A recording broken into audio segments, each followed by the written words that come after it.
Mr. Zito, what do you think of that? I thought it was awesome. You enjoyed it? We're a month and a half away from the fight, and here's a press conference. And what was it, 15, 18,000 people out there? Yeah. It's amazing, man. Did you think something was going to happen? Brawl? Did you think it crossed the line? You know what? I think, yeah, I thought when Conor tried to, take Floyd's hat off there, I thought that was going to start something. What team are you on? Floyd's awesome. I mean, well, I know Floyd so long. It's your team Mayweather. But you got to hand it to McGregor, man. He's, you know what? He's got balls of steel, man. You know, and you got to hand it to him. You know, he got Floyd coming out from retirement just to fight, and it's going to be awesome. Who's your pick? You know what? I think it's going to be a great fight. I don't think it's going to be as easy as everybody thinks. I actually, Floyd's got to, boxing, he's got to beat him. That's hands down. I mean, 49 other guys tried, and they couldn't succeed, and they were great fighters. Right. But you got to give, McGregor, got to take your hat off to McGregor, man. He's got a set of balls, and I think he's going to put up a good fight. Don't sit on the fence here. We need a prediction.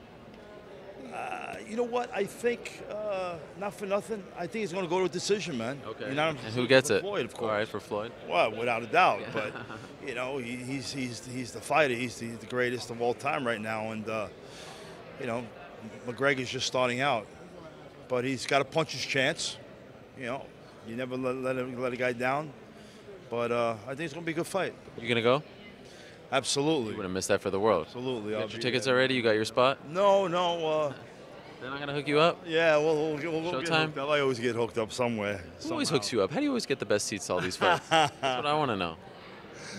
I mean, whoever's putting on, the fights, but of course, Floyd's promoting it, and I think McGregor's promoting it too. Yeah, he's right there. Yeah, right. McGregor Sports and Entertainment. What do you think of his outfit? You know what? You got to be a bad motherfucker to wear those pants. So, his outfit was awesome. I mean, I walk around with the furs and the whole thing when I was in the club and shit. But I enjoyed it. I really enjoyed it, and I can't wait till fight night. Yeah. Have you watched the first two press conferences leading up to this one? No, this was the first one. Okay. Because I wanted to know who you think was winning after 3 rounds. Who do you think won tonight? If we were to score this like a boxing match, a 10-point must system, who do you score it for? I'll tell you what, I think Floyd won tonight. All right. Because at the end, you could see there was like a lot of tension on that stage, man. Yeah. So that means and Floyd's Davey up. had a serious face on him. So. He looked agitated, like he thought something was going to happen, right? Yeah, definitely.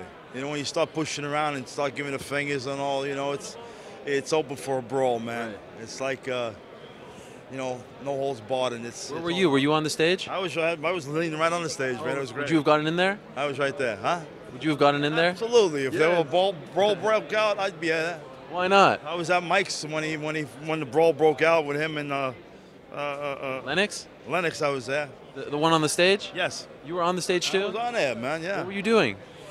Well, I was all the way in the back. Okay. And the fight broke out. Yeah. And if you remember, I was still in the club at the time. I was Hell's Angel. So you saw my long duster, and you saw the Hell's Angel patch in there, just grabbing people, pushing them out of the way. Because it was a big pile by the time I got there. Yeah. You were on Mike's team, right? But it was great. Absolutely. Mike was your guy. Absolutely, yeah. Mike was my guy. I walked him in the ring a couple of times. And, of course, my dear old friend, Toro Gatti, I walked him in the ring all the time. And of course. Montreal's own. Yes. That's right. May you rest in peace. Great, man. It's I'm looking forward to this. Yeah, you feel like this is good for the sport. This is good for boxing. Absolutely, it's good for boxing. It's good for MMA. It's good for everything, man. And like it says, McGregor, you got to take your hat off to him, man. Come out from MMA to boxing, and a whole different ball game now. And you're one of those boxing guys who's been supporting MMA for years. You've been there from the beginning. I was there for UFC 1, man. Denver, Colorado, 1993. You were in attendance? Yes, I was. Wow. Yeah, I was out there fighting myself and doing a kickboxing match, and Bill Wallace was in my corner, and he was the commentator that night. Superfoot. Yeah. So for Bill Wallace, he was a commentator along with Kathy Long and Jim Brown. Yeah, that's right. For UFC 1. Yeah, that's amazing. And that was 93. Were you ever asked to fight? That was November 12th, 1993. Were you ever asked to compete for the UFC? You know what? I wanted to for a long time, but I got older and older and older, and never happened. Okay. So, but I would have. Now you're just getting in these fracases and ready to go if called upon. Yeah, if called upon. Thank you, It would've Chuck. been great. Great Thank to you talk so to you. much. It's an honor. Awesome. Awesome. Thank you.